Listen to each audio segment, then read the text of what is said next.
Dokter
boleh terus lewat ya?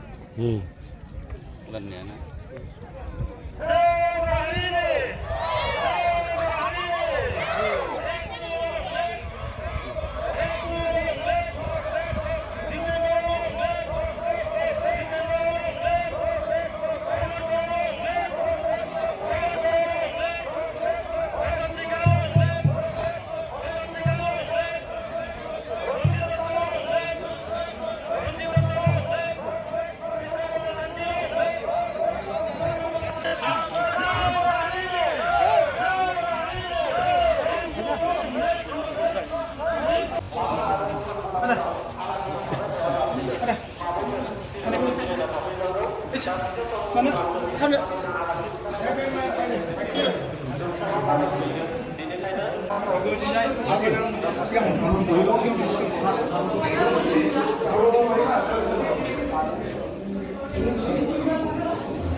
Aranai selebut Borabenda Kalajeng Nijam Puri kami Bapak Fatimah Boraigen Borabenda Kalajeng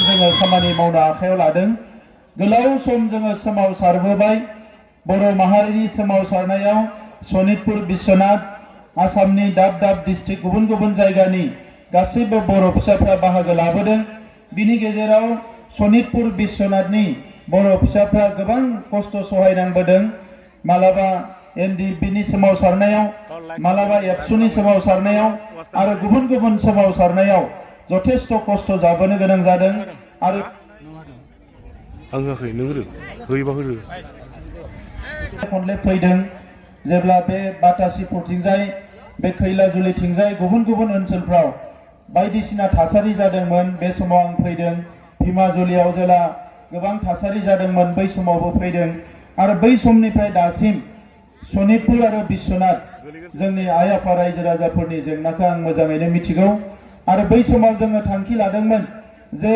थामथि गोरोबथा जायोब्ला बे सानजानि गामिफोरखौ जोङो सोनांगोन आरो बियो गोदो गोदायनिफ्रायनो बां राजा जायखौ जोंनि राजा होननानै बुङो बिथाङानो जोंनि हारिनिमोन बे हिसाबै बे हा हुआ जोंनिनोमोन दा बे हा हुनि मोनथायखौ मोननांगौआ जोंनि जारिमिनारि मोनथाय दा बेखौनो लानानै जोङो जुजिबोदोंमोन आरो दिनै मानगोनां रायजो राजा नोंथांमोन बर'नि आफादफोरनि नाजानायजों नोंथांमोननि माखासे मेंनो रोङै जुजिनायजों दिनै जोङो बे गामिफोरखौ जोंनि बड'लेण्डआव सोनायनि थाखाय मोनसे मोजां थासारि फैबाय। नाथाय कभिड जानायलाय कर'ना जानायलाय खामानि मावनाया एसे स्ल' जादों। थेवबो दायो 40सो गामि सोबाय, 19 गामिखौ थाबैनो सोगोन। बिनि उनाव साहा फारसे जि समाव बर' गामिफ्रा फरेस्ट राइटखौ मोनाखैमोन बै समाव बे ओनसोलाव मानसि गैयै होननानैसो सरकारा मिथिगौमोन। दा बेनिखायनो थाबैनो बे गामिफोरखौ फरेस्ट राइटखौ होजोबनानै हानि मोन्थायखौ होजोबनानै बे गामिफोरखौ सोसननायनि थाखाय जोङो थांखि लागासिनो दङ। दा बेवहाय आङो बयखौबो खावलायो मन्त्रि अशोक सिंघाल बिथांखौ जोङो साबायखर बावनांगोन। गिबि 5 बोसोर एमएलए जानाय समाव बिथाङाबो बारा खामानि मावनो स्कप मोनाखैमोन। नाथाय जेला बिथाङा मन्त्रि जायो दिनै जोंनि हा हुखौ होनो थाखाय माखासे अफिसारफ्रा नागिरा, माखासे सिङाव माखासे जोंनि हेंथा सानग्रा मानसिफोर थायो, बिथांमोना होनो नागिरा। नाथाय बिथाङा जोंनि पेपार्सफोरखौ जोंनि लेखाफोरखौ नागिरबाय थानायफोरखौ बिथाङा गोख्रोङै मोनसे थांखि लानानै दिनै दुलाराय बर' फरायसा आफाद आरो दिनै अशोक सिंघाल जों बयबो जों नाजानानै दिनै बेवहाय सनितपुर जिल्लायाव 3137 गामि नखरा अलरेडि हानि मोन्थायखौ मोनबाय आरो बिश्वनाथ जिल्लायाव 9119 फेमिलिया दिनै हानि मोन्थायखौ मोनबाय। दा बिनि थाखायनो आं खावलायगोन दिनै एबसुनि आफादगिरि दिपेन बर' बिथां दङ आरो मन्त्रि अशोक सिंघाल बिथां दङ। बिथांमोन सानैनि थाखायबो नोंथांमोना खेबसे गोबारै आखाइ खबनानै बिथांमोनखौ साबायखर बावनांगोन। दा मानगोनां रायजोफोर दिनैनि समाव मोनसे मोजां थासारि फैबाय। बिपिएफआ मोनसे समाव फैनानै बेवहाय एमएलए गेलेफैदोंमोन धिकाजुलियाव। बिथांमोना 3 मन्त्रि दङमोन। एखमबा फैनानै बा हाखौ सुनो फैयो, ड्रन लाना फैयो, माना फैयो, रायजो राजानिफ्राय फैसा खांनानै लाङो। साफा सानै दालाल हगारनानै थाङो। बिसोरो रायजो राजानिफ्राय फैसा खांनो नाजायो जे जों हा होगोन हा होगोन। नाथाय बिथांमोना बै समाव बिगासेबो हा होनो हालाङाखिसै। जोंनि समाव दायो 12,252 मानसिया दिनै खेबसेयावनो हानि मोन्थायखौ मोननो हाबाय। दा बाकिखिनि हानि मोन्थायखौबो मोननो थाखाय जोङो नारा नाथा नाजागासिनो दङ। दा आं खोनानो मोनदों सोरबा देउरिखौ बिथांमोना नांगोलनि सावगारियाव माने भट होनो थाखाय बिजाथि खालामदो होननानै। दा मानगोनां रायजो राजा नोंथांमोन जि समाव गावसोरा सरकार दङमोन, जि समाव मन्त्रि दङमोन, जि समाव बिथांमोना गोबां गोहो दङमोन, बै समाव बिगासेबो हा बानायनानै होलांनो हादिया, बै समाव इलेक्सन गेलेनानै देरहादिया। दा दिनै बिजेपिजों लोगो जानानै बिजेपिखौ मदद होनानै जोंहा हायाबो जागासिनो दङ। दिनै जोंनि गामियाबो सोगासिनो दङ। फरायसालिफोरखौबो जोङो प्रभिन्सियेलाइज खालामनाय फारसे थांगासिनो दङ। दै खुरखानायनिफ्राय बायदिसिनाफोरखौ लानानै जोङो नाजागासिनो दङ। बै समाव दिनै बिपिएफआ बेवहाय बिजाथि फसंनानै जोंनि रायजो राजाफोरखौ दिनै गुलुं गुजुं खालामनो नागिरदों। दा नंखायनो मानगोनां रायजोफोर बयबो सांग्रां जानांगोन। सोरबा बेवहाय नांगोलाव भट होग्रा दङ नामा रायजोफोर? नांगोलाव भट होग्रा दङ नामा? गैया नङा होमबा? दा बेवहाय 100-200 भटखौ लानानै जोंनि भटदान खालामनाय जागोन। खामानि मावोबा जों होगौमोन। जि समाव 3 गाहाम मन्त्रि दङमोन बै समाव मावाखिसै। WPT मन्त्रियाबो जोंनिमोन, बै समाव मावाखिसै। गोबां पुलिस आर्मिनि जेंनानि समाव दुलाराय बर' फरायसा आफाद रायजो राजाफ्रा बेसेबांबा जुजियाव बै समावबो गसंफैयाखिसै। दिनै फैनानै बिथांमोना गुलुं गुजुं खालामनो नागिरदो। नंखायनो बे थासारिया गैया रायजोफोर। बे ओनसोला दिनै बिटिआरआव हाबनो थांगासिनो दङ। गासैबो गामिया बे ओनसोलनि जौगानायनि खामानिखौ जों बयबो खौसेयै मावगोन। दा बे बिथिङाव जों बयबो गोसो होनांगोन। आं बावैसो फैदोंमोन बाटासिपुराव। बेवहाय जि बरायनाय हाबाफारि, बेवहाय गासै 13 फरायसालियाव बैयावनो आङो बुंदों गिबियावनो 10 लाख रां होनाय जागोन आरो फरायसालिखौ क्लास खालामनो थाखाय थिक खालामग्रोनाय जागोन। दा बेखौ आङो दाख्लैनो फोसावलांदों। बिनि अनगायै गोबां थानसालिफोरनि एप्लिकेसन होदों, बेफोरखौबो लासै लासै बानायगोन। दाख्लैनो आं बुंलांखादों बेलस्रि दैनि खुरखानाय, गुबुन गुबुन दैनि खुरखानाय दङ। बेखौबो नायनो थाखाय आङो जोंनि बिटिसिनिफ्रायनो इन्जिनियार थिनहरनो थाखाय दाख्लै थिक खालामदों। बेखौ गासैखौबो नायजोबनानै दै खुरखानाय मानायफोरखौ लासै लासैनो जों बन्द खालामगोन। दा जिखिनि हानि मोन्थाय मोनबावनांगौ दङ बेखौ दिनै एमएलए बिथां दङ, तान्ति बिथां मन्त्रि बिथां दङ जों गासैबो सावरायनानै बिसायख'थिनि उनाव एसे स्पिड लानानै थाबैनो हानि मोनथायफोरखौ जाहाथे मावफुंजोबनो हायो बिनि थाखाय खामानि मावगोन। बिटिआर ओनसोलाव गोजोन फैनाय लोगो लोगोनो दिनै फरायनायाव जोबोद दावगालांनो हादों। देग्लाय जोंहा बर' माहारिनिफ्राय सा 40 फरायसाफ्रा सारा आसाम नाङै APSC आव आनजादाव उथ्रिसारनो हादों। मन्त्रि बिथाङा आंखौ बुंदों जे नैबे ओनसोलनिफ्रायबो सुपार 50 आव लानांगौ होननानै। जों थांनाय बोसोरनैयाव बिटिआर ओनसोलाव कनफाइन थादोंमोन, नाथाय देग्लाय बोसोराव जोङो बे ओनसोलनिफ्रायबो फरायसाफोरखौ लानो थाखाय थिक खालामदों आरो बेवहाय नैबे ओनसोलावबो मोनसे सनितपुर बिश्वनाथनि गेजेराव मोनसे सेन्टार गायसननो थाखाय जोङो हाबाफारि लानाय जागोन। आं नोंथांमोननि सिगाङाव दिनै बुंबाय, दाख्लैनो आङो बे बाथ्राखौ बुंखादोंमोन। दिनै नैबे समाव रेशन कार्ड नोंथांमोना मोनदों, अरुणोदय मोननो हादों। रेशन कार्डजों लोगोसे लाइफ इन्सुरेन्स दङ बेवहाय। रेशन कार्डजों लोगोसे 5 लाखसिम हेल्थ इन्सुरेन्स देहाखौ फाहामनो हानायनि बेबस्था दङ आरो बेबायदि गोबां सुबिदा माइरं मोननायजों लोगोसे गुबुन गुबुन सुबिदाखौ मोनदों। दा बे हानि मोनथायखौ मोननाय लोगो लोगोनो दिनै अशोक सिंगल बायदि सासे गोख्रों मिनिस्टारखौ मोननो हानानै जोंनि जेंनाफ्रा सुस्रांनायाव जोबोद मोजां जायो। दा नंखायनो रायजोफोर नैबे समाव जोङो गोबाव सोमावसारनानै गावनि आथिङाव गसंनो थाखाय नाजादों। NDBनि बिदा फंबायफोरनि केसफोरखौ जोङो फोजोबनो नाजादों।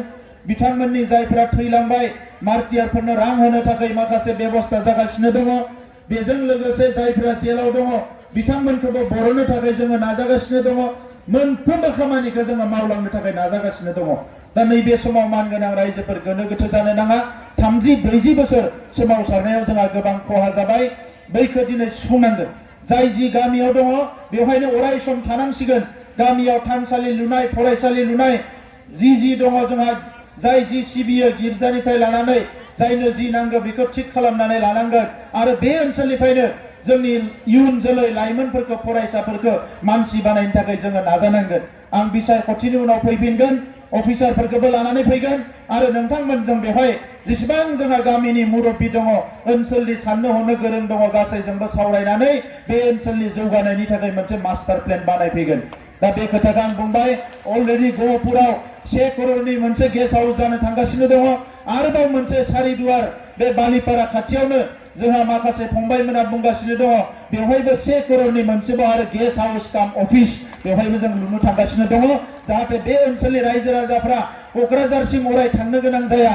मायबा जेंना थायोबा बे जायगायावनो अफिसारफोरा लोगो हमफैनो हायो। बे बेबस्थाफोरखौ जोंनो खालामगासिनो दङ। दा दिनै गोलाव बाथ्रा बुंला, बयबो रेडि जाखाबाय नङा होनबा? दिनै प्रधान मन्त्रि नरेन्द्र मोदी बिथाङा 3थि खेबनि थाखाय प्रधान मन्त्रि जानो थांगासिनो दङ। आसामनि चिफ मिनिस्टार बिथाङा आइ आफा रायजो राजानि थाखाय गोबां गोसोआ बिथाङा माने अराय सम बिथाङा माने पजिटिभ मोनसे दाजाबथायारि सिन्ता लानानै खामानि मावो। आं जेब्ला बिथांखौ बुङो लोगो लोगोनो बिथाङा डिसिनो फन हरो, मानो सनितपुरनि हाया दाबो जायाखै, मानो गामि सोसननाया जायाखै। एबसुनि आफादगिरिजों रायलायहरो जे बिथाङा जोबोद पजिटिभ। दा नंखायनो बे समावनो जोंनि खामानिखौ जाहाथे जों मावनानै लानो हायो। थै होनांगौ होबाय, जिउ होनांगौ होबाय, गासैखौबो होजोबबाय। दिनै हारिनि मोनथायखौ जोङो मोननो थाखाय बयबो जाहाथे आवगायबोयो बिनि थाखाय जों खामानि मावनांगोन। दा जोंनि बिजाथिया बेवहाय रन्जित दत्त, बयबो मिथिखाबाय नङा होनबा? फामे बिबारनि सावगारियाव भट होनांगौ। उनाव नायगोन जोङो जेला बे गामि सोसननाया जाजोबगोन, गासिबो समस्तिफ्रा जाजोबगोन, गोदान गोदान समस्ति, अब्ला बे ओनसोलाव हारि हिसाबै राजखान्थि खालामनायनि बाथ्राखौ सानगोन जोङो। दिनै बे जेंनाया जोबागौमानि हारि हिसाबै हारसिंनो राजखान्थि खालामनायनि बाथ्राया फैथ'वाखै। जेला गामिया हाबजोबगोन अब्ला जोङो हरसेयावनो जोङो आफादफोरखौ दाजोबनानै जोंहा जोंनि जे राजखान्थि खालामनायनि बाथ्राखौ जों उनाव सानगोन। नाथाय दिनै बोथोरा बेबायदि नङा। आं गोलाव बाथ्रा बुंला, बयनिसिमबो साबायखर बावबाय।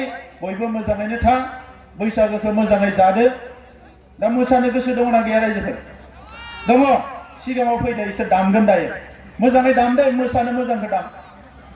फंबाय बिनानावमोन बिसोरखौ नुनानै गोसोआव जोबोद गोजोननाय मोनदों जे जोंनि मोनसे समाव राव हारिमु थुनलाइखौ लानानै गिनो गोनां जाबायमोन। दिनै उन्दै उन्दैया सिफुं दामदों, खाम दामदों आरो दाख्लैयो 13टा जोंनि हारिनि माखासे जि माखासे ट्रेडिशनेल आइटेम्सफोर GI टेगिं मोनबाय खनसेयावनो।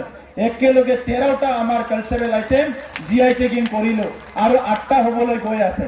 গতিকে সিফুং হৈ গ'ল, আমাৰ সেৰজা হৈ গ'ল, খাম হৈ গ'ল আৰনাই আহি আছে দখনা হৈ গ'ল গামছা হৈ গ'ল এইবিলাক সব হৈ গ'ল दा ओंखायनो बे रंजानायावबो रायजो राजाफ्रा जाहाथे मोसायो आङो दसे सम मोसानानै जों बिदाय लागोन खालि बिसायख'थियाव आरो गोदानै बुंनांला मोनसेबो भटआ जाहाथे गुबुनाव थाङा एबार जोङो चिफ मिनिस्टार हिमन्त बिश्व शर्मा बिथांनो बुंनो हानांगोन जे नैबे रायजो राजाफ्रा नोंथांनो 100% भट होदों आरो बिनि हानि जेंना फरायसालिनि जेंना गासै जेंनाखौ नोंथाङा सुस्रांनानै होनांगौ बे बाथ्राखौ जाहाथे बुंनो हायो बे खोथाखौ जाहाथे नोंथाङा गोसोआव लाखियो बयनिसिमबो साबायखर बावबाय जय बर' हारिनि जय बर' हारिनि जय बर' हारिनि गोजोन्थों